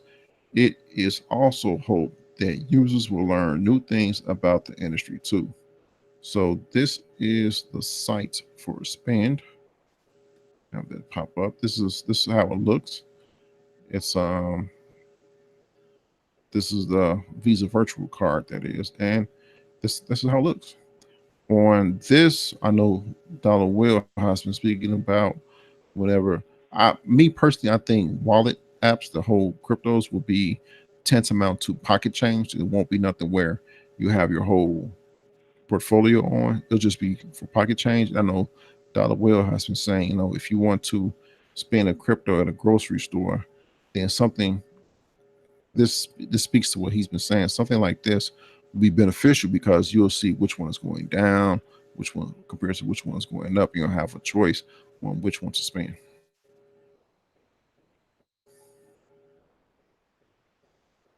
All right. That's yesterday. Okay. Looking at the chat. All right. Yeah. Dollar Will says cash as we've known it is dead. Cash may still stick around for a little longer, but as new generations come up, then we may see a real turning point in that. There are already cashless um, societies, such as I believe Norway is a cashless society, and China with WeChat, they're slowly turning, well, really fast turning to a cashless society. Any comments on this one, Mike? It'll cash will be dead when they put Harriet Tubman on the $20 bill. Oh, that's a good point. That's a good point. That's a good point. It won't be worth anything. That's a missile right there. All right. So I want to go to some. Let's leave that to the last. All right. Blockchain browser Brave tests crypto tips for Twitter users. Blockchain browser Brave is testing a new tipping function for social media platform Twitter on its nightly version. It announced in a tweet on May 23rd. The post reads that users of Brave Nightly, the testing and development version of blockchain based browser that blocks ads and website trackers, will have access to the browser's new feature for tipping tweets with the Brave Rewards program. The feature is designed to award content creators with Brave native digital tokens, basic attention token or BAT. A related announcement on the project's website provides a detailed explanation of the tipping feature, and I quote, "When you visit Twitter in the Brave browser for desktop, you will see a special tip button on each tweet. Tap on a tip button to send a tip directly to the author of the tweet. Tips are sent instantly and appear in their Brave Rewards account within minutes." End quote. Brave Brave Rewards also allows users to tip creators on video sharing website YouTube while watching their videos. In late April, Brave launched Brave Ads, an option which I really just showed you how to do that, but I'll read it. In late April, Brave launched Brave Ads, an option that enables its users to earn rewards for watching advertising. The option allows the browser's users to receive 70% of the ad revenue share as reward for their attention in the form of bats. Brave Ads purportedly ensures that brands are connecting with people who are interested in advertising, eliminating costs and risks regarding privacy, security, and fraud. As reported last December, Brave became the default browser on a phone from major smartphone manufacturer HTC and will reportedly be pre installed on the HTC Exodus 1, the first native blockchain phone with support for multiple blockchains, including the Bitcoin and Ethereum networks. So that adds is what I showed you earlier. What happens is you can select the. I'll show you. I really don't really. Let me see. Brain rewards in depth on the Black Brain Trust. All right. So, oh my God, this is bright. So what happens is right here you can say, hey, I want to see it's up to 5 ads an hour, and then that little ad will pop up over here, and you click on it. Once you click on it, go to the site, you'll get rewarded BAT tokens, and you have to sign up to receive BAT if you have a YouTube page or any site that accepts BAT, such as Twitter. This article is talking about. Oh, it's too bright for me. and you can receive back. And it'll come in your wallet once a month on the 5th of every month. Yeah.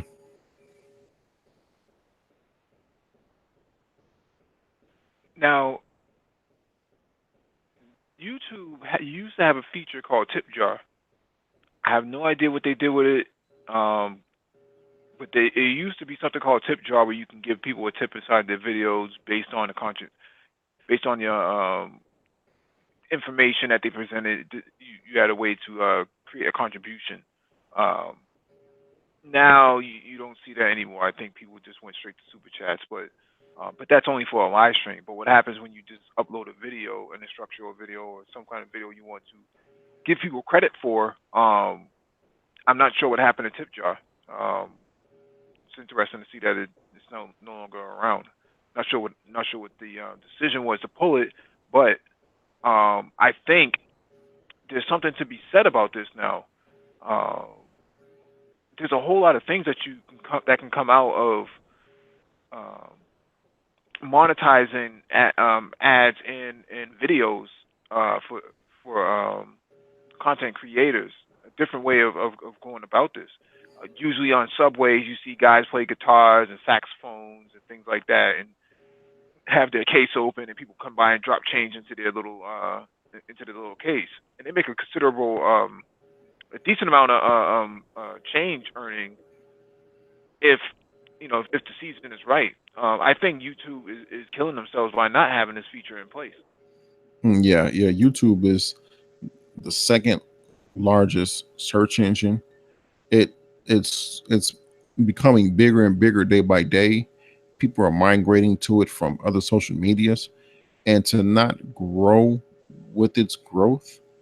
Yeah, I agree. Don't make sense because just what we went through, it seems like dragging feet. Yeah. All right, just looking at the chat. Okay, last topic is Swiss watchmaker Frank Mueller launches functional Bitcoin timepiece. Swiss luxury maker Frank Mueller has launched limited edition timepiece dubbed in crypto that is calling the it's calling the world's first functional Bitcoin watch. Aesthetically, the dial of the watch, launched in partnership with cryptocurrency trading platform Regal Assets, which I have never heard of them until I read this article a few days ago, sports Bitcoin's logo and the QR code of Bitcoin's Genesis block address. One thing I want to point out, and I want to connect articles here because it's good to connect articles. If Craig Wright was all said and done, if Craig Wright would say, "Hey, you own Bitcoin and the white paper and all that," Frank Mueller would not be able to do this because that logo will be then owned by Craig Wright's Bitcoin Association. Just to connect our topics there. The face also includes a laser etched QR code for a public wallet address that can be used to deposit Bitcoin and check its balance. An included sealed USB stick stores a private key, Regal Assets announced Wednesday. The Deep Cold Storage wallet uses offline generated non-deterministic or TRNGs, true random number generated, that cannot be hacked, according to the announcement. So the private key uses this true random numbers generated, which says, hey, this is secure. These numbers are random, computer generated randomness, that you are a private key, that is. The encrypto is currently available online and at Frank Mueller's Dubai Mall store. The accepted payment option being credit card and bank transfer, as well as Bitcoin. Well, you got to pay Bitcoin to get, okay. A maximum of 500 each of men's and women's versions will be sold, with the cost being anywhere between $10,000 and $60,000 a piece, according to information from the maker's website. So after I read the article, some models also include precious metals and diamonds in the dial and frame. Frank Mueller is also exploring models featuring Ethereum and other top five coins, including XRP in the future. Earlier this year, luxury Swiss watchmaker A. Favre and Fields also announced that it is developing a handcrafted mechanical timepiece with a built-in crypto wallet. The watch will cost in the range of $102,000 to $150,000, depending upon the model and its feature and materials. Okay, um, people that may let's look at the watch. Let's see how this thing look here. I can I'll give it to him. It looks nice. It looks nice. It almost looks like a Cartier tank. Almost looks like a Cartier tank. It looks nice. That multicolor is disgusting. On a scale of 1 to 10, how does this look to you, Mike? Um, I'll say an 8. It's a little bit too shiny for me. I'm not really into shininess. Okay, you mean just the gold, like the diamond encrusted, or just the non-diamond encrusted? The non-diamond encrusted. Okay. Now there's a QR code right there. Got the Bitcoin logo in the dial. Um, it's a it looks like it's a date complication right there. My thing is this: you can look at this in two ways. Some people will say that's a gimmick. They're just trying to sell a watch, and of course, with these watches, when they put diamonds in it, that's just for them to sell it at a higher cost because it has diamond. That's for them to sell it to these rappers when they say they got the diamond encrusted presidential. Just they just wasting more money. You can also look at this and say, I actually said this. That's a lot of money to pay for a cold storage wallet. You're paying like $10,000, $60,000 for a cold storage wallet. It looks nice, but Depends. It all depends. Because if that's your only watch, then yeah, that's a bit risky because you're putting all your eggs in one basket. hmm. But if you got multiple watches, they all have to have the same QR code, right? No, if you have multiple watches, then you have multiple cold storage devices. Yeah, but Because not yeah, but not all of your cryptos are going to be stored on every single piece of cold storage, right? right, Area cold storage.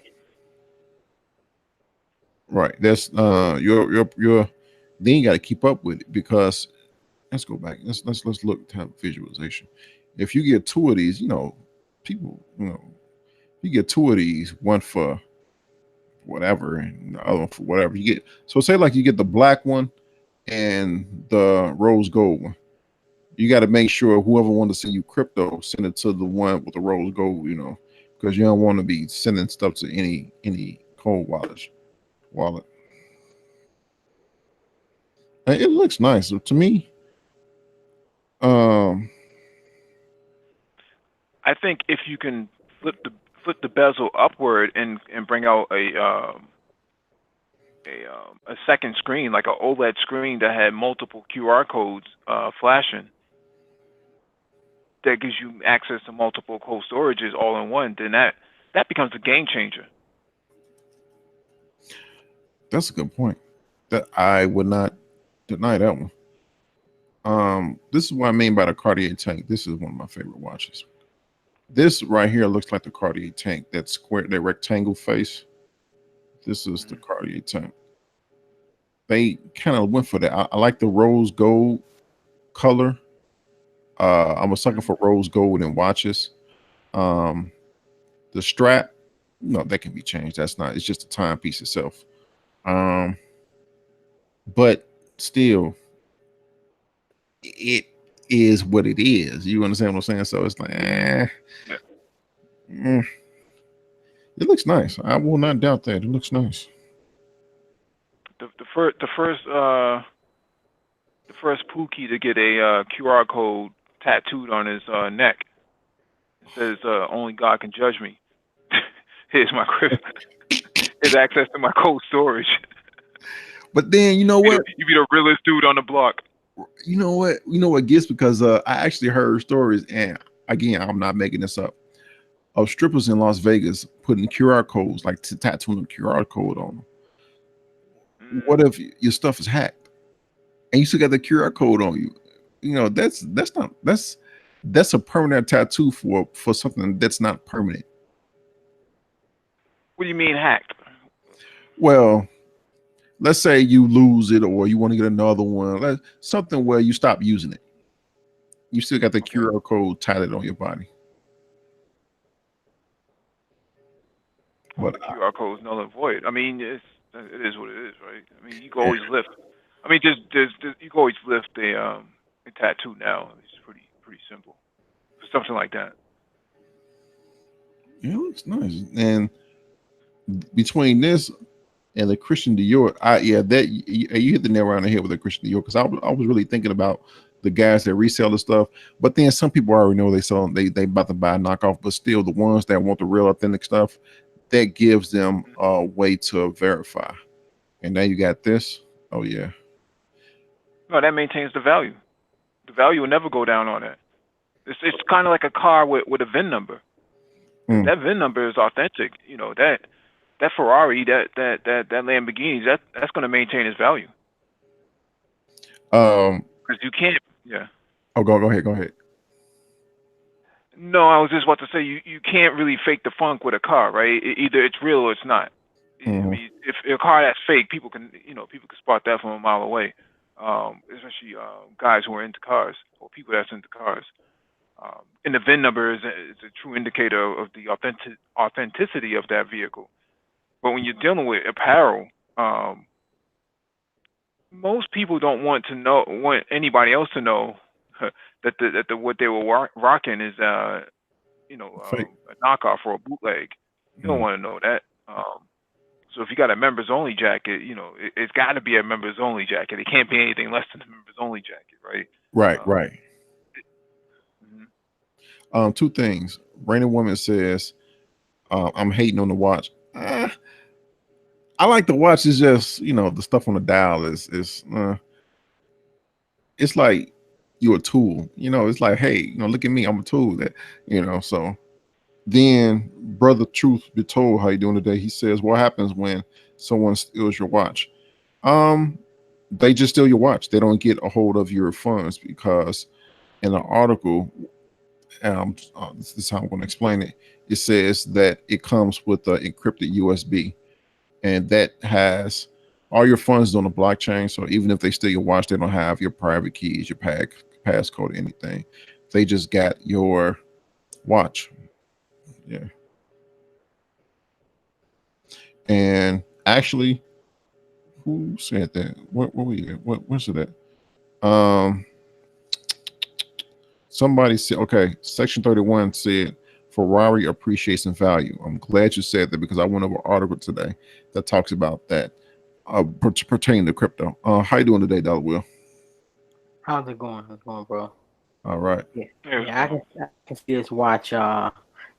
I mean, we're projecting that we rolling in dough from one investment type or another. I can see myself living a digital lifestyle, not necessarily pouring my money into to a whole lot of automobiles, but having an extensive watch collection. I can see that. That sounds like me. Yeah. Section 31. I read this today. I know you all like cars, Complex and Mike, and Section 31 actually remind me of it. Ferrari appreciation value. Car racing crypto collectible sales for over $100,000 in Ethereum tokens. This is what you call a non-fungible token. What a non-fungible token is a collectible. Fungible token, like I mentioned earlier, in the transactions talk, it can be broken down. A fungible token can be broken down. It can represent things, and in this case, it represented this racing car, and it's sold for $100,000. To give a little backstory, I want to say a month ago, Formula One sold not its rights, but allowed a video game maker to make a video game about Formula One and put it on the blockchain.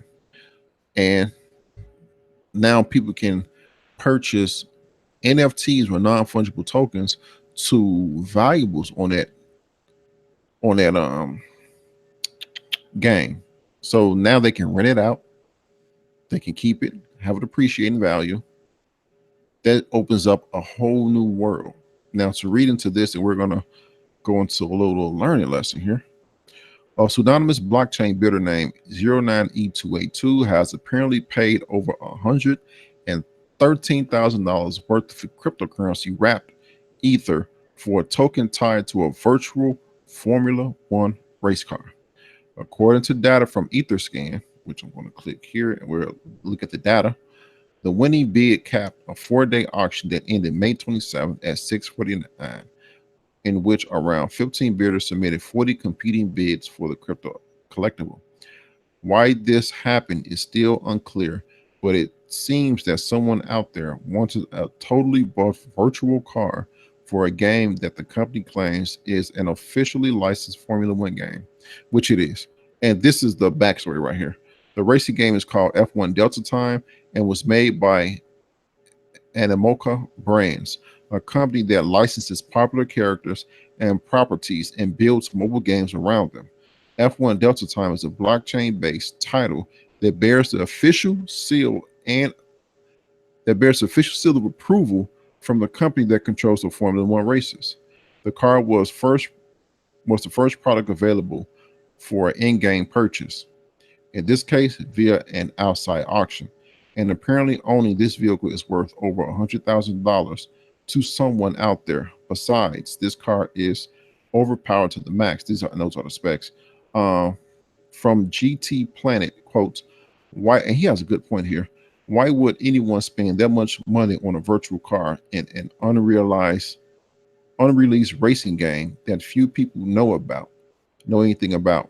While NFT, non-fungible tokens, or collectibles based cryptocurrency games like F1 Delta Time are interesting and exciting new ways to use blockchain, this investment is so outrageously bizarre that it seems almost suspicious.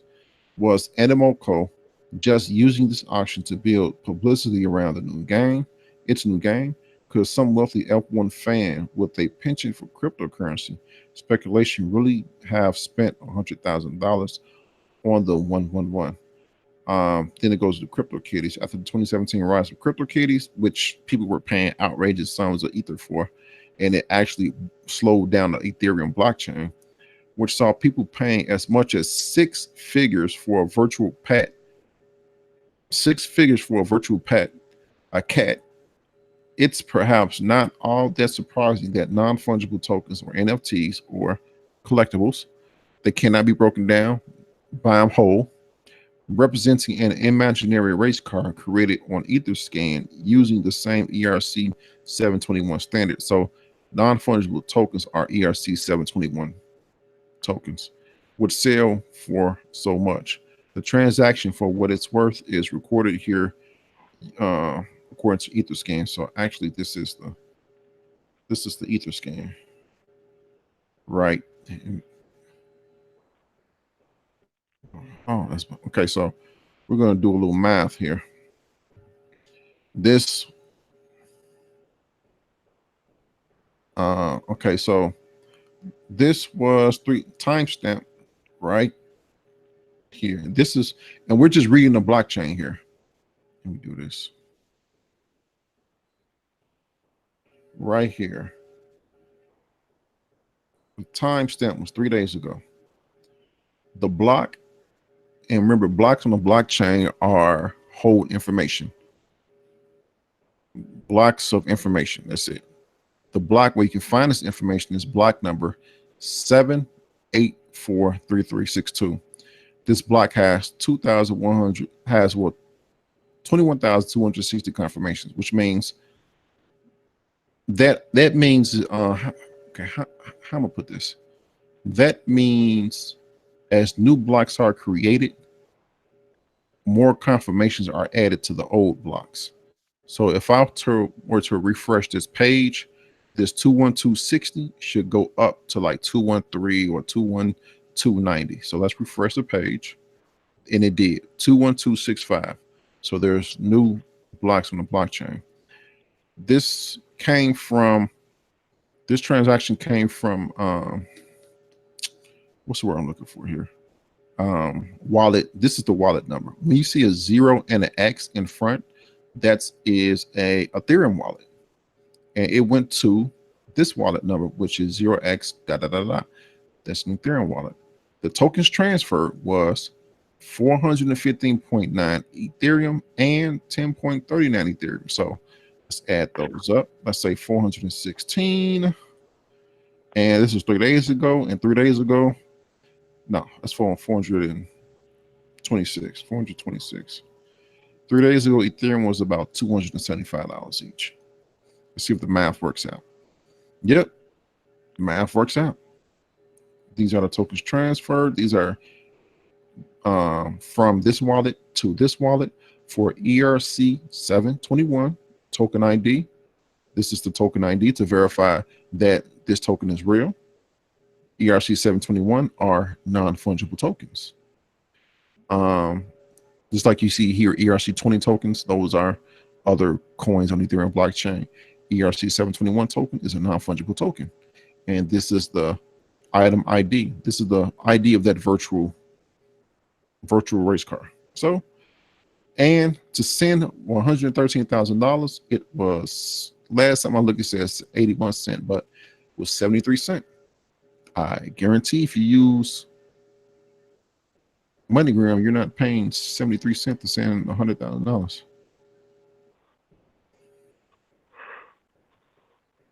So, yeah.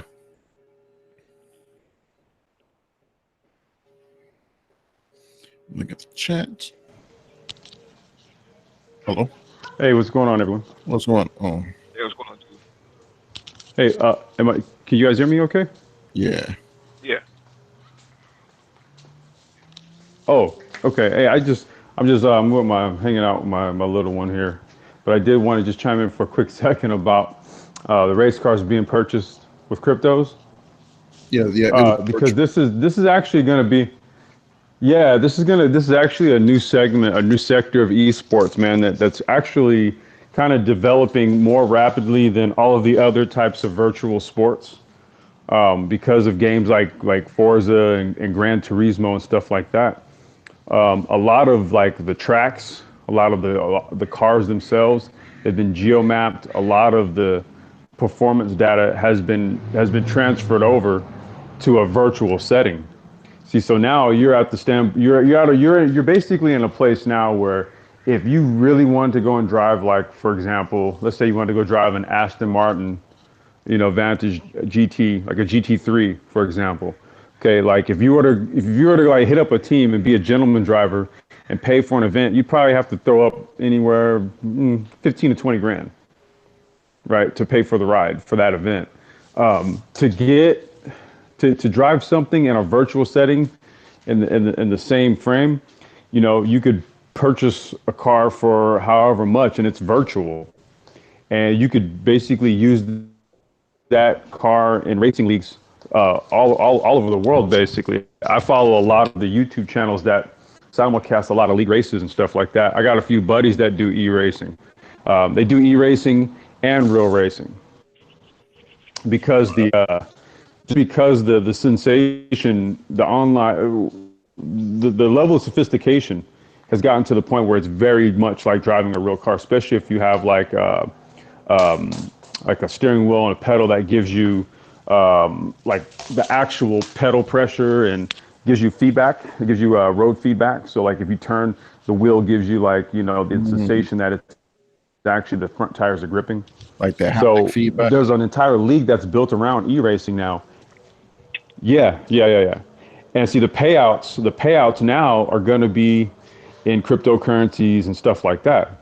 So this is the reason why you've seen a dude go and essentially go and buy and I'm throwing this in air quotes, an F1 car, right? Because based on the dynamics that's programmed into that car that he purchased, it's probably the fastest car that's out there, virtually speaking, if you were to go based on like real data that's transferred over into a virtual setting. And to my knowledge, I don't know of anyone who spent that kind of money on a virtual car before. Yeah. They can with these NFTs, you can lend it out via smart contracts. You can have people use. You can make money off of them as long as you hold them. It's So literally, you it would literally be are you no saying, different than actually than running a real. I'm sorry, you Good, saying I can Dollar. rent my virtual car? I can rent my virtual car. Yep. Through a Yeah, or I can rent it out to you. I can rent mine to you. right through with Just through NFT items. They're collectibles. So what they want to do is right. create games on a blockchain and have these collectibles that you own, and you can use them on different games. So if someone wants to use a level 5 sword on the Game of Thrones game on blockchain and you have it, you can say, well, I'll rent it out to you for a week. You pay me such and such. You'll go through your you two will then go through a smart contract to do that. Same thing happened in 2017 with the crypto kitties. They had it where these certain level cats were good for mating, and people would pay you for your cat to mate with their cat.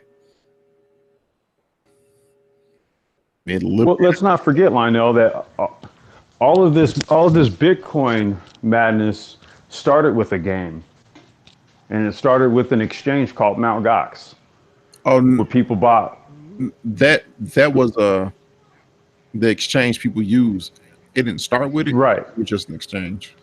No, what I mean is that we're talking about basically using a digital currency to buy like attributes in a video game or a character or something. Like that's kind of where, like that's where the I not necessarily the the tokens and all that stuff themselves, but the idea that you're going to use a digital currency to purchase something digital for the express purpose of using it in a digital space.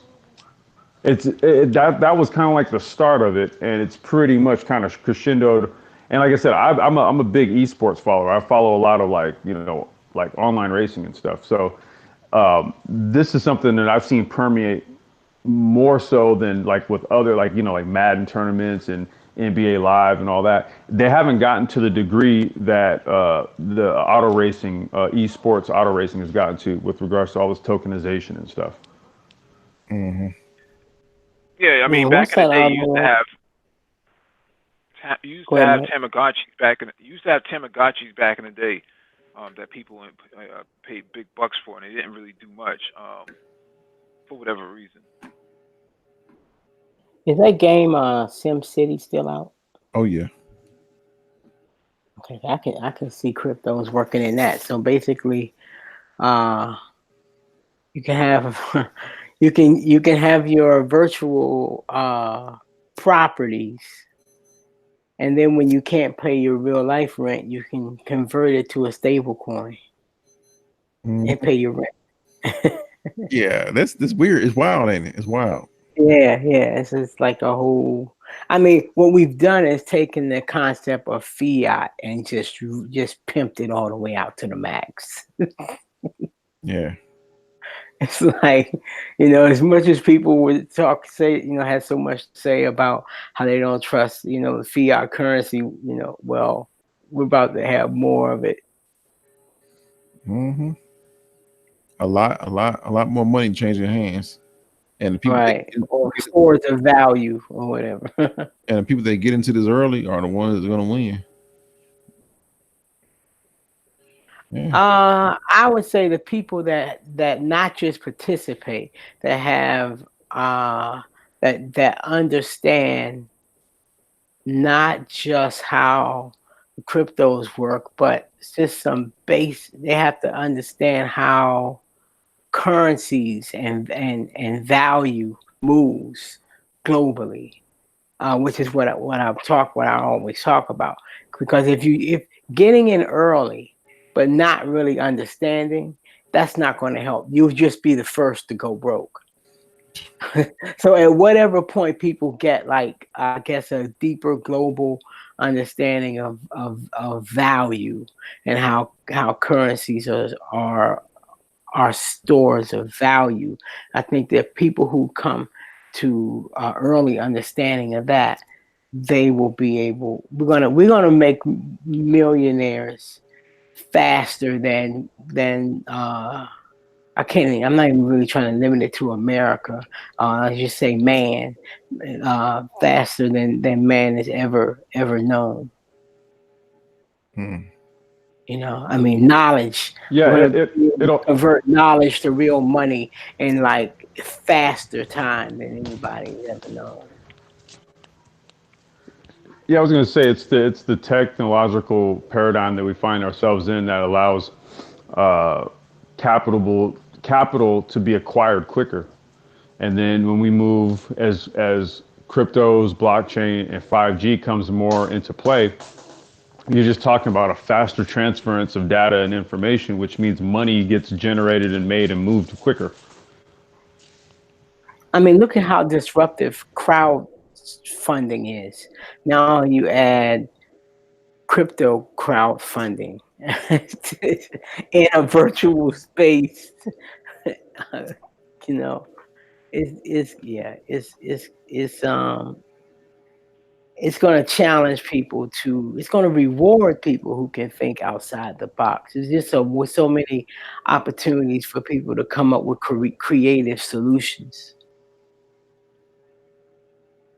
Mm-hmm. Interesting. Yeah. Looking at the chat, not too many questions in the chat.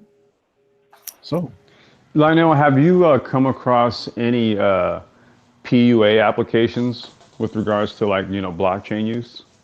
no, I have not. I was just curious. No, I have not.